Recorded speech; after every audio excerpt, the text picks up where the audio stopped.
Shalom. Saya mengucapkan selamat tahun baru buat setiap kita semua. Ya, bersyukur hari ini Tuhan masih beri kita kesehatan dan kekuatan. Amin Bapak Ibu. Iya, kita akan memulai tahun ini dengan tentunya landasan firman Tuhan supaya hidup kita semakin diberkati Tuhan. Siapa yang mau 2024 mengalami berkat dan janji Tuhan? Angkat tangan saudara. Yang mau saja, yang tidak mau enggak apa-apa. Ya, kalau enggak mau diberkati enggak apa-apa ya, tapi kita mau. Saudara, firman Tuhan itu ada sebab, ada akibat. Ya, hukum tabur tuai. Saya selalu mengingatkan kepada jemaat untuk menerima kasih Tuhan. Itu enggak ada syaratnya. Semua orang bisa menerima kasih Tuhan. Orang berdosa, orang yang hidupnya tidak layak, waktu dia datang sama Tuhan, Tuhan mengasihi dia. Tapi untuk menerima janji dan berkat Tuhan, tidak semua orang. Amin. Tidak semua orang, saudara, ya. Tuhan memang memberikan hujan. Oh, ada Bu ayatnya, Tuhan memberi hujan bagi orang jahat dan orang baik. Tuhan memberi matahari bagi orang jahat dan orang baik. Buktinya orang jahat menikmati matahari, menikmati hujan. Saya percaya kita anak Tuhan bukan hanya mau menikmati matahari dan hujan dari Tuhan. Amin. Capek enggak saudara?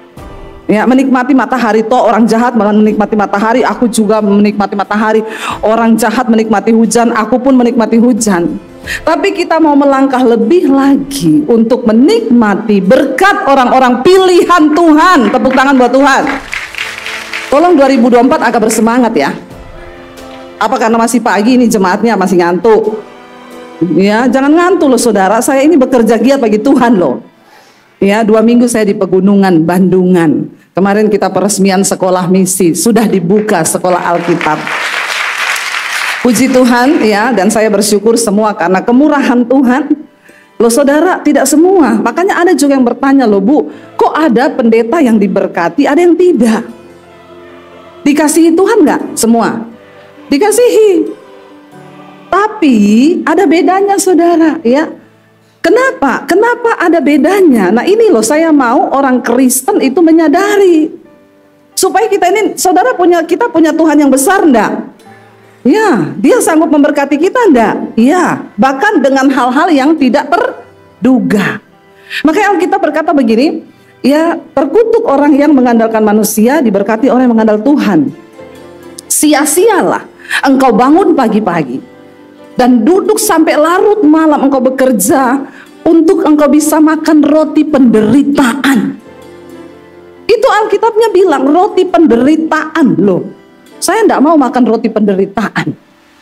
Karena diberikan Tuhan kepada orang yang dikenannya. Saudara mau makan roti, sama-sama makan roti. Tapi yang tidak takut Tuhan, dia makan roti penderitaan. Makan roti sambil menderita, saudara makan. Aduh, saya dibanting tulang. Tulang dibanting-banting loh. Saudara mau bekerja banting tulang? Nggak mau saya. Ya, kalau engkau ikut Tuhan, kau tidak perlu banting tulang siang, malam. Ada orang-orang Kristen datang sama saya, Bu. Saya ini bekerja siang malam, pagi jadi malam, malam jadi siang. Terus saya banting tulang, Bu. Saya bilang terkutuk hidupmu. Makan roti enggak? Dapat roti. Tapi yang dimakan roti penderitaan. Bahkan orang kaya loh, orang kaya bukan cuma orang miskin. Loh orang kaya makan roti penderitaan banyak gak? Banyak. Dia kerja siang malam susah payah, tapi yang dia makan roti penderitaan, makan sambil berantem suami istri, sambil ribut, sambil anaknya narkoba, stres otaknya. Saya berdoa kita semua dibukakan kebenaran firman Tuhan, amin. Jangan saudara, jangan mau makan roti penderitaan. Sebab Alkitab berkata, karena semua itu diberikan kepada orang-orang yang berkenan di hatinya. Raja di Israel banyak loh, tapi yang dikenan Tuhan hanya sedikit. Yang melakukan apa yang benar di mata Tuhan. Ya, salah satu kita mau belajar hari ini, ya, yaitu dari Hizkia, saudara. Kita sudah banyak belajar dari Daud, karena dia dikatakan Tuhan berkenan di hati Tuhan. Sekarang kita akan belajar dari satu tokoh. Siapa Hizkia ini? Saudara masih ingat kisah Hizkia yang paling terkenal di Alkitab?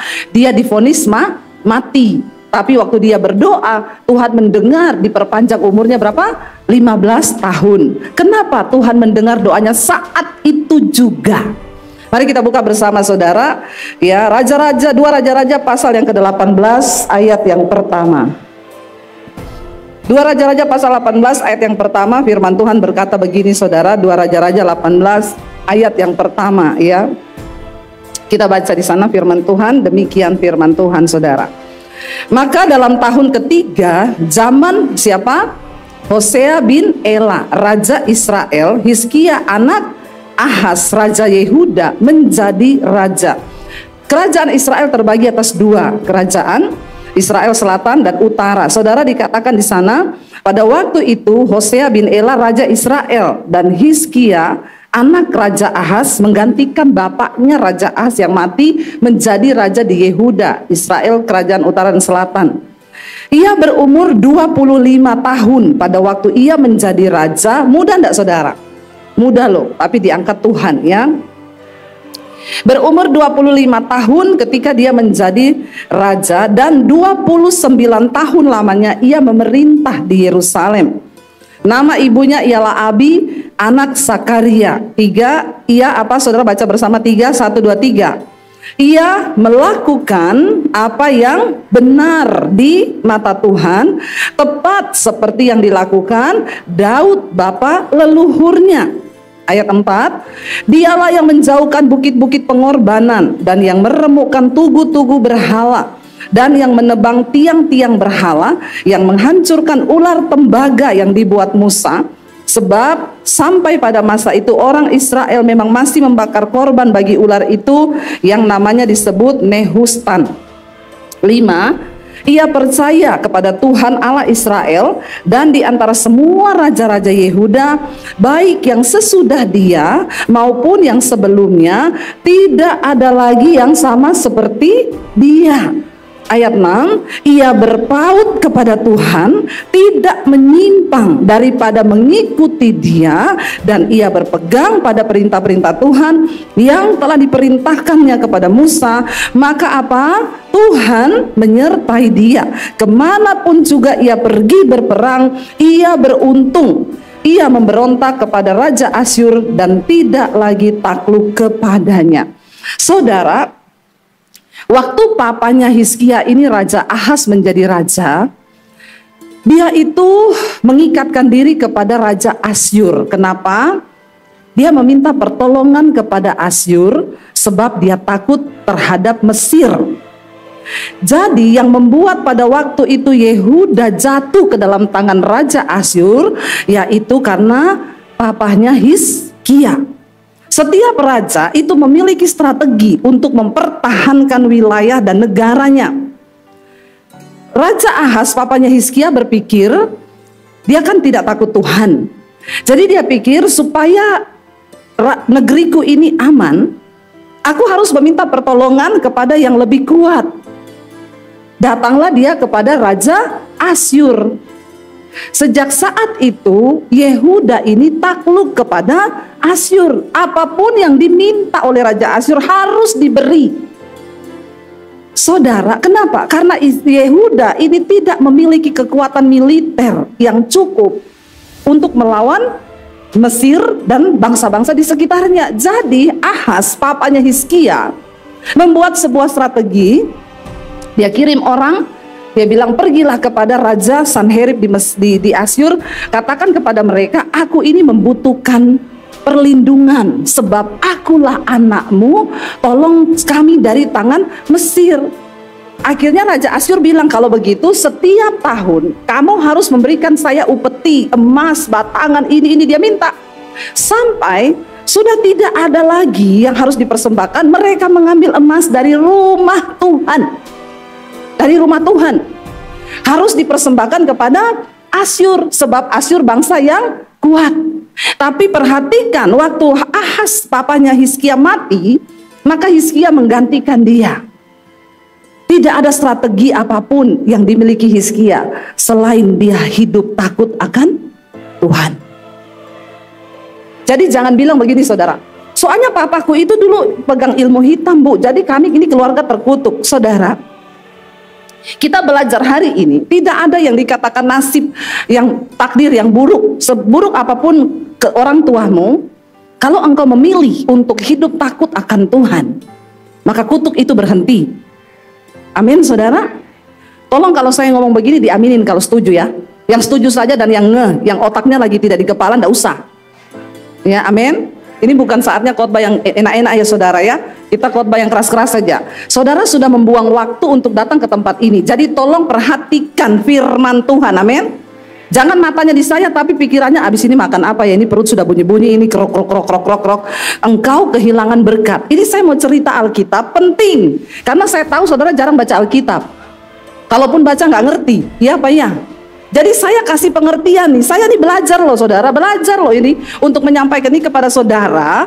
Saya belajar supaya nggak khotbahnya itu cuma khotbah yang gitu-gitu. Saudara, Yesus sudah mati bagi kita, amin, amin. So diberkati, amin, amin. Kenapa kita mendapatkan? Ayo kita belajar lebih dalam. Karena banyak rahasia-rahasia firman Tuhan yang waktu saya sendiri baca saya gini, wow, wow. Loh, saya merenungkan loh, bayangkan Raja Ahaz, ya, dia kehilangan strategi untuk mempertahankan negaranya. Karena itu dia harus meminta bantuan kepada Raja Asyur untuk menyelamatkan Yehuda, rakyatnya. Tetapi saudara, ya Raja Asyur kesempatan lah ya. Mana ada hari ini orang mau tolong kita gratis. Hello, amin. Nggak ada yang gratis saudara. Semua harus ditentukan oleh, ya, istri saja kalau mau cantik, pertama harus perhatikan skincare, kedua suami care, ketiga rekening care. Saya dapat kiriman pagi-pagi. Saya bilang boleh juga ini jadi bahan khotbah. Kemarin saya sama suami dari Semarang, kita dari Bandungan datang ke sini saudara. Saya baca tulisan gede di depan jalan tol. Salah satu penyebab kemacetan adalah saldo kurang. Jadi ternyata penyebab kemacetan itu karena saldo. Semua macet. Hidup macet enggak kalau saldo kurang? Yang hari ini lagi saldo kurang, enggak usah angkat tangan. Berdoa saja, amin. Saudara, ya. Loh iya, semua pakai uang. Lah kenapa Raja Asyur mau mengamankan Yehuda? Karena dia minta emas-emas tua, kekayaan istana. Sampai sudah tidak ada lagi emas yang mau diberi. Dia mengambil emas dari rumah Tuhan loh. Rumah Tuhan tuh berharga enggak? Enggak boleh diutak-atik itu rumah Tuhan. Ya, enggak boleh. Sampai Raja Ahaz saking dia takutnya kepada Asyur, dia membawa dewa-dewa penyembahan Raja Asyur masuk ke dalam rumah Tuhan. Dia gantikan mesbah-mesbah penyembahan kepada Tuhan dengan mesbah untuk menyembah dewa-dewanya Raja Asyur. Orang itu kalau sudah hidup dalam ketakutan, dia menghalalkan segala cara untuk melakukan apapun. Termasuk kita juga. Kalau kita takut melihat tahun depan, maka akan ada banyak orang menghalalkan banyak cara untuk mendapatkan uang demi keamanan. Semua manusia butuh nyaman. Ya, Raja Ahaz pun butuh nyaman untuk saya dan warga saya. Sekalipun dia harus mengorbankan banyak hal, termasuk emas di rumah Tuhan, bahkan menggantikan mesbah di rumah Tuhan. Tapi puji Tuhan, ketika Ahaz mati, Hizkia naik, saudara. Kita tadi sudah membaca, Hizkia dikatakan bahkan yang luar biasa. Kenapa tadi dicatat di ayat yang terakhir? Coba ditayangkan tadi yang saya baca, ya, ayat yang ke-6 tadi. Ia berpaut kepada Tuhan, tidak menyimpang daripada mengikuti Dia, dan ia berpegang pada perintah-perintah Tuhan yang telah diperintahkannya kepada Musa. Maka Tuhan menyertai dia, kemanapun juga ia pergi berperang, ia beruntung. Bahkan ia memberontak kepada Raja Asyur dan tidak lagi takluk kepadanya. Saudara, untuk memberontak terhadap Asyur itu butuh keberanian dan kekuatan yang besar. Kenapa saudara? Karena ya Yehuda nggak punya kekuatan militer saat itu. Kalau dia cuma dengan kekuatannya sendiri nggak bisa, tapi Tuhan. Hizkia menaruh harapannya kepada Tuhan. Coba kita baca saudara. Ya, kita lihat pada waktu akhirnya 2 Raja-Raja 16 ayat 7 saudara. Ahaz berkata begini, Raja Ahaz itu waktu itu berkata kepada 2 Raja-Raja 16 ayat 7 nih, papahnya ya waktu itu berkata, Ahaz menyuruh utusan kepada Tiglat-Pilneser Raja Asyur mengatakan, aku ini hambamu dan anakmu, saking merendahkan diri, majulah dan selamatkanlah aku dari tangan Raja Aram. ya, dan Israel pada waktu itu sudah berperang melawan Yehuda, kerajaan selatan dan utara. Maka Raja Asyur mendengarkan ya permintaan. Dikatakan di sana, tunggu ayat 8. Ahaz mengambil perak dan emas yang terdapat di mana? Di rumah Tuhan dan dalam perbendaharaan istana raja, dan mengirimnya kepada Raja Asyur sebagai persembahan. Maka Raja Asyur mendengar permintaannya dan maju melawan Damsyik, merebutnya dan mengangkut penduduknya tertawan ke Kir, ya. Tetapi Resin dibunuhnya, saudara. Jadi perhatikan, saudara, ya, akhirnya Ahaz membuat Yehuda takluk kepada Asyur selama-lamanya. Tapi Hizkia dipakai Tuhan. Kita kemudian baca waktu Hizkia naik, dia memberontak terhadap Asyur. Hizkia 2, kita baca 2 Raja-Raja 18 ayat yang ke-28 mulai. Ini sekarang banyak baca ayat ya, supaya saya ini ngomong tapi ada dasarnya, karena ini cerita, saudara. 2 Raja-Raja 18 ayat 28 mulai kita baca bersama. Kemudian apa? Berdirilah juru minum agung dan berserulah ia dengan suara nyaring dalam bahasa Yehuda. Ia berkata, dengarlah perkataan Raja Agung, Raja Asyur. Dia datang ke Yehuda, dia kirim orang, saudara. Beginilah kata Raja, janganlah Hizkia memperdayakan kamu, sebab ia tidak sanggup melepaskan kamu dari tanganku. Ayat berikutnya, janganlah Hizkia mengajak kamu apa? Berharap kepada Tuhan dengan mengatakan, tentulah Tuhan akan melepaskan kita dan kota ini tidak akan diserahkan ke dalam tangan Raja Asyur. Ayat berikutnya, janganlah dengarkan Hizkia, sebab beginilah kata Raja Asyur, adakanlah perjanjian penyerahan dengan aku dan datanglah keluar kepadaku, maka setiap orang daripadamu akan makan dari pohon anggurnya dan dari pohon aranya serta minum dari sumurnya. Ayat berikutnya, sampai aku datang dan membawa kamu ke suatu negeri, ya seperti negerimu ini, suatu negeri yang bergandum dan berair anggur, suatu negeri yang berroti dan berkebun anggur, suatu negeri yang berpohon zaitun, berminyak dan bermadu. Dengan demikian kamu hidup dan tidak mati. Tetapi janganlah dengarkan Hizkia, sebab ia membujuk kamu dengan mengatakan Tuhan akan melepaskan kita. Saudara, sampai di situ. Apa kekuatan yang Hizkia pakai untuk membangun semangat bangsa ini keluar dari keterpurukan yang akan mengutuk mereka seumur hidup, bahkan sampai menggadaikan rumah Tuhan untuk menyembah kepada Raja Asyur demi keamanan dan kenyamanan? Hizkia tidak berkata begini, kita punya kuda perang, kita punya tentara yang banyak. No. Bahkan terdengar sampai kepada Raja Asyur seruan Hizkia kepada Yehuda. Dia bilang apa? Kembali kepada Tuhan, sebab Tuhan yang kita sembah sanggup melepaskan kita dari tangan Raja Asyur. Ini sebuah keadaan yang terkutuk, saudara. Hidup di bawah tekanan, ketakutan, intimidasi, malapetaka. Walaupun mereka kasih duit, saudara, kira-kira Raja Asyur akan menambah terus nggak permintaannya? Terus, saudara. Nggak mungkin enggak. Nah, hari ini mungkin kita juga ada dalam satu keadaan yang mungkin persis sama dengan apa yang dialami oleh Raja Hizkia. Ada sebuah tekanan yang berat. Kalau diikuti terus ya enggak kuat. Tapi kalau aku keluar, aku harus memiliki satu hal yang bisa membuat aku kuat untuk berkata kepada umatku ini. Tidak mudah loh, saudara. Saya kalau tanya sama Pak Michael aja, mimpin gereja sebesar ini susah enggak, Pak? Susah enggak gampang. Karena ini banyak orang, banyak kepala, banyak pemikiran. Ya, makanya saya tuh enggak sanggup jadi gembala seperti Bapak. Nanti habis saya marahin itu, ya. Kalau ada orang ngambek, sakit jiwa kau. Jadi saya enggak bisa jadi gembala. Ya, karena saya terlalu to the point. Saya ini penginjil. Ya, bayangkan ngurusi gereja itu enggak gampang loh, saudara. Lah ini Hizkia ngurusi satu bangsa, satu negara. Tapi terdengar sampai kepada Raja Asyur bahwa Hizkia sedang membangun iman daripada orang-orang ini, rakyatnya, untuk ayo kembali kepada Tuhan. Makanya raja itu mengutus utusan dan berkata, Jangan kamu percaya sama Hizkia yang berkata bahwa Tuhan akan menolong engkau, melepaskan engkau daripada tangan Raja Asyur. Saudara, kalau kita dengar ini memang ini Asyur ini sangat kurang ajar ya. Kita lihat ayat 32 saudara. Dia bilang tadi sudah ayat 33 ya, ayat 33. Nih ancaman yang begitu luar biasa. Apakah pernah para Allah bangsa-bangsa melepaskan negerinya dari tangan Raja Asyur? Karena sudah banyak negeri yang mereka taklukkan.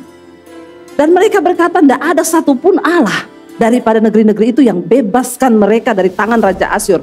Karena dia sangat berkuasa. Ayat yang berikutnya berkata begini saudara. Ya baca bersama saudara 1, 2, 3. Dari manakah para Allah huruf kecil lihat? Negeri Hamat yang sudah mereka taklukkan. Dan Arpad. Dari manakah para Allah negeri Sefarwaim, Hena dan Iwa? Apakah mereka telah melepaskan Samaria dari tanganku? Dia menantang Allah-Allah Tuhan yang disembah oleh bangsa-bangsa itu. Tapi memang karena memang Tuhannya mereka memang bukan huruf besar saudara dikatakan. Ya dia bilang dari mana kak? Kita lanjut ayat yang berikutnya saudara. Di sana dikatakan, siapakah di antara semua Allah negeri-negeri yang telah melepaskan negeri mereka dari tanganku, sehingga Tuhan sanggup melepaskan Yerusalem dari tanganku? Mungkin hari ini pun kita sedang ada dalam sebuah keadaan tertekan yang berkata, bagaimana saya bisa keluar dari situasi hari ini? Siapa yang dapat melepaskan aku? Kekuatan apa? Nasib apa? Tangan siapa yang bisa melepaskan hidupku hari ini? Dengar baik saudara, tahun 2024 akan menjadi tahun berkat bagimu, tergantung bagaimana cara engkau berespon kepada Tuhan. Katakan amin. Ya, ini sebuah ancaman yang sangat luar biasa saudara. Ya, ayat kita lihat lagi 2 Raja-Raja 19. Diancam terus, itu tadi 2 Raja-Raja 18. Sekarang 2 Raja-Raja 19. Ayat yang ke-10 saudara. Dikatakan begini. Beginilah harus kamu katakan kepada Hizkia, Raja Yehuda, janganlah Allahmu yang kau percayai itu memperdayakan engkau. Ini kurang ajar loh Asyur ini. Masa dia bilang Tuhanmu itu yang kamu percayai nanti akan menipumu dengan berkata bahwa dia sanggup melepaskan. Ya, janganlah Allah yang kamu percayai itu, dia bilang, memperdaya engkau dengan menjanjikan Yerusalem tidak akan diserahkan ke dalam tangan Raja Asyur. Saudara, waktu kita mau membangkitkan iman untuk percaya kepada Tuhan, pasti akan ada banyak suara-suara yang berkata, jangan percaya, bagaimana mungkin Tuhan pulihkan keadaanmu, bagaimana mungkin suamimu bertobat, bagaimana mungkin keadaan ekonomimu, keuanganmu bisa dipulihkan Tuhan. Kau lihat saja sekarang tidak ada jalan. Tapi saya mau berkata saudara, orang yang mengandalkan Tuhan. Saya pernah bersaksi, ada orang yang telepon saya waktu pas pandemi, ya tahun 2020 atau 2021 saya lupa. Bu, suami saya meninggal, utang saya 200 miliar. Kepala saya mau pecah. Mau pecah kepala saya mendengar itu. Sebagai hamba Tuhan, dengar orang berkata begitu saudara, saya mendengar aja sudah, saya mau pingsan saudara. Saya bilang aduh bu, tapi ya hamba Tuhan hanya berkata, bu andalkan Tuhan, tidak ada perkara yang mustahil. Tapi di otak saya ada suara yang bilang begini, 200 M loh, suaminya mati, 200 M loh, jangan kau percaya sama Tuhanmu itu. Ini persis perkataannya Raja Asyur. Saya cuma bilang gini, bu, Tuhan tidak pernah meninggalkan orang yang berharap kepada Tuhan. Jadi apa yang harus saya lakukan sekarang, bu? Syukuri hari demi hari. Karena Alkitab berkata, kesusahan sehari cukup untuk sehari. Jangan kau borong 200 M, kau taruh di otakmu, meledak. Bahkan banyak yang terjun dari apartemen. Benar saudara. Hari demi hari, tahun demi tahun. Saudara tahu berapa waktu yang lalu saya ketemu dia, bu gimana? Puji Tuhan Bu Debi, puji Tuhan. Tuhan baik dan luar biasa. Betul yang ibu, saya ingat waktu itu saudara, ayat yang saya kasih sama dia gini, bu, yang saya dapat dari Tuhan, ayat buat ibu, bukan karena kuat gagahmu, tapi karena rohku, kata Tuhan. Itu cuma sebuah ayat. Tapi kan semua tergantung kita percaya atau tidak tuh. ketika bangsa Yehuda ini mau bangkit keluar dari tekanan yang sangat mendesak mereka setiap tahun. Memang berat. Bayangkan hanya seorang Hizkia, ini rakyat ini dibawa kemana sama pemimpinnya juga ikut-ikut aja saudara. Ya makanya kita perlu berdoa untuk pemilihan presiden. Kita percaya dan imani Tuhan, pemimpin yang terbaik sudah Tuhan beri dalam nama Yesus. Tidak usah berantem karena beda yang dipilih. Siapapun presidennya kau juga tetap kerja supaya dapat makan, amin. Terus ngapain kita rewahin berantem? Ada yang live group loh dari keluarga. Live group gara-gara beda presiden, pret nggak? Saya dengar itu saya bilang pret banget loh. Kenapa sih? Emang ketika presidenmu terpilih kau sudah nggak kerja gitu terus kau dapat transferan tiap bulan? Hello, pret. Jadi rakyat jangan mau dibodoh-bodohi, amin. Ya, jangan saudara, jangan. Tapi mari kita berdoa, kita percaya Tuhan yang sudah memberi seorang pemimpin yang terbaik. Ya, Hizkia seorang raja yang berjuang saudara. Lalu dikatakan di sana, kita lanjut ayat yang berikutnya tadi sampai di ayat yang ke-11 ya. Dikatakan begini saudara. Sesungguhnya engkau ini telah mendengar tentang yang dilakukan raja-raja Asyur kepada segala negeri, yakni bahwa mereka telah menumpasnya. Masakan engkau ini akan dilepaskan? Terus intimidasi datang saudara. Ayat yang berikutnya berkata di sana, sudahkah para Allah dari bangsa-bangsa yang telah dimusnahkan oleh nenek moyangmu dapat melepaskan mereka? Yakni Gosan, Haran, Resef dan Bani Eden yang di Telasar. Ya, di manakah raja negeri Hamat dan Arpad, raja kota Surafim? Diulangi lagi saudara. Raja negeri Hana dan Iwa saudara. Baca yang berikutnya. Ya, Hizkia menerima surat itu dari tangannya para utusan, lalu membacanya. Itu surat yang dikirim oleh Raja Asyur buat Hizkia. Tadinya dia cuma ngomong lewat perantara, tapi Hizkia nggak peduli. Ya, kirim lagi surat saudara. Kemudian dikatakan di sana apa yang Hizkia lakukan? Kemudian pergilah ia ke rumah Tuhan dan membentangkan surat itu di mana? Waktu dia menerima surat itu, dia tidak ngomong gini, persiapkan prajurit, latih semua tentara, lalu kita akan siapkan. Ini Asyur sudah tidak main-main mengancam kita, bahkan sudah melecehkan nama Tuhan. Tapi apa yang Hizkia lakukan? Dengar baik saudara, kalau engkau mau diberkati Tuhan, ya ini loh kuncinya. Hizkia membawa surat itu, dia masuk ke rumah Tuhan, dia duduk di sana, dia tersungkur di kaki Tuhan, dia bentangkan surat itu di hadapan Tuhan. Lalu doanya begini, baca bersama. Hizkia berdoa di hadapan Tuhan dengan berkata, ya Tuhan Allah Israel yang bertahta di atas kerubim, hanya Engkau sendirilah Allah segala kerajaan di bumi. Engkaulah yang menjadikan langit dan bumi. Ayat berikutnya, sendengkanlah telingamu ya Tuhan, dan dengarlah, bukalah matamu ya Tuhan, dan lihatlah ya, dan dengarlah perkataan Sanherib yang telah dikirimnya untuk mengabaikan Allah yang hidup. Hizkia datang di kaki Tuhan. Ya Tuhan, memang raja-raja Asyur telah memusnahkan bangsa-bangsa dan negeri-negeri mereka. Hizkia mengakui di hadapan Tuhan, memang, dan menaruh para Allah mereka ke dalam api, sebab mereka bukanlah Allah huruf besar, hanya buatan tangan manusia, kayu dan batu, dan semua itu dapat dibinasakan orang. Ayat berikutnya, maka sekarang ya Tuhan Allah kami, apa dia bilang? Selamatkanlah kiranya kami dari tangannya, supaya segala kerajaan di bumi mengetahui bahwa apa? Hanya Engkau sendirilah Allah ya Tuhan. Saudara, tidak mudah loh. Apa yang menjadi tantanganmu hari ini? Ya, saya dikejar debt collector bu. Surat tagihan datang.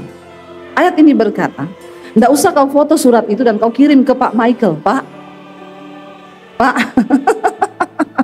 ini suratnya datang loh Pak. Atau saudara kirim juga ke saya tidak butuh foto-foto itu, tidak. Jangan. Tidak ada pendeta yang bisa menolong kau kirim surat. Saya pernah mengalami, soalnya saya pernah mengalami dikejar debt collector, nggak bisa bayar utang. Jadi saya ini bukan cuma ngomong tok. Saya mengalami. Saya duduk di kaki Tuhan. Waktu debt collector tendang pintu saya. Mungkin dia masih bisa menonton ini. Namanya Victor, saya ingat, orang Ambon. Di mana kau Victor? Bertobatlah kau. Sekarang kau datang sama saya, tak kasih duit kau. Besok ada banyak yang ngaku-ngaku Victor nih ke rumah saya. Ya, dia tendang pintu pagar saya. Pendeta, nggak tahu malu, utang nggak bayar. Saya masuk di kamar, saya duduk di kaki Tuhan. Saya bilang, Tuhan, aku ini bukan niat mau bayar, mau cicil rumah nggak bisa bayar. Sampai saya terjebak begini, Tuhan. Saya tuh bukannya niat nggak mau bayar, saya ini hamba-Mu, Tuhan. Saya nggak telepon mertua, saya nggak telepon kakak ipar, saya nggak telepon mami saya tidak telepon siapapun. Saya datang di kamar, saya duduk, saya menangis. Bahkan saya nggak ajak suami saya untuk menangis. Ya, biar saya sendiri menangis, karena saya tahu juga laki-laki itu nggak bisa nangis, tapi hatinya sudah hancur, lebur, seperti debu. Ya, saya menangis sendiri di kaki Tuhan. Makanya Tuhan bilang, kalau kau mau berdoa, masuk kamar, tutup pintu. Berdoa di tempat yang tersembunyi, supaya Bapamu di tempat yang tersembunyi melihat sesuatu di tempat yang tersembunyi, akan membalaskannya kepadamu. Nggak usah cari orang, nggak usah foto surat tagihan kirim, nggak usah, apalagi taruh di story. Aku percaya Tuhan akan melakukan mujizat. Nggak usah, nggak ada yang mau tolong kau, nggak ada ya. Coba kita lanjutkan ayat yang berikutnya, waktunya hampir habis. Saudara, ayat ini berkata, lalu apa? Tuhan mendengar. Ternyata hanya semudah berdoa loh. Tidak perlu susun strategi dengan prajurit 300.000 untuk bisa mengalahkan sebuah bangsa yang kuat. Mereka sudah lama terkungkum dengan keadaan, diintimidasi, diperbudak, diperalat sudah terlalu lama, sehingga banyak juga yang sudah nyaman. Tapi Hizkia, seorang yang takut Tuhan, merasa ini keadaan tidak benar. Ini tidak benar ini. Ini ekonomi keluargaku ini tidak benar loh. Hari ini aku ini terkutuk makan roti penderitaan aku ini. Harus ada seorang yang benar-benar berdiri bangkit, dan engkau menjadi seorang yang menerobos keadaan dengan iman yang kuat bersama dengan Tuhan yang luar biasa. Katakan amin, saudara, amin. Ya. Dan hanya semudah itu ketika Hizkia berdoa, saudara tahu apa yang terjadi? Ya, di sana dikatakan, saudara, kita baca bersama yuk. 2 Raja-Raja 19 ayat 32. Ini yang terakhir jawabannya Tuhan kepada Hizkia. 2 Raja-Raja 19 ayat 32. Sebab itu beginilah firman Tuhan. Dijawab langsung sama Tuhan. Dengar ya, mengenai Raja Asyur, Tuhan bilang, ia tidak akan masuk ke kota ini dan tidak akan menembakkan panah ke sana. Juga ia tidak akan mendatanginya dengan perisai dan tidak akan menimbun tanah menjadi tembok untuk mengepungnya. Ayat berikutnya, melalui jalan dari mana ia datang, ia akan pulang. Tetapi kota ini tidak akan masuk, ya. Demikianlah firman Tuhan. Ayat berikutnya, dan aku akan memagari kota ini. Untuk apa? Menyelamatkannya oleh karena aku dan oleh karena Daud hambaku. Ayat berikutnya, maka baca bersama ini. Pada malam itu keluarlah malaikat Tuhan, lalu dibunuhnyalah berapa? 185.000 orang dalam perkemahan Asyur. Keesokan harinya pagi-pagi tampaklah semuanya bangkai orang-orang mati belaka. Ayat berikutnya, sebab itu berangkatlah Sanherib Raja Asyur dan pulang, lalu tinggallah ia di Niniwe. Ayat yang terakhir, pada suatu kali ketika ia sujud menyembah dalam kuil Nisroch Allahnya, maka Adramelek dan Saraser anak-anaknya membunuh dia dengan pedang, dan mereka meloloskan diri ke tanah Ararat. Kemudian Esatradon anaknya menjadi raja menggantikan dia. Saudara, waktu engkau mengandalkan Tuhan, engkau tidak perlu berperang. Tuhan berperang menggantikan engkau. Tidak main-main. Tidak main-main. Teruslah berharap kepada Tuhan.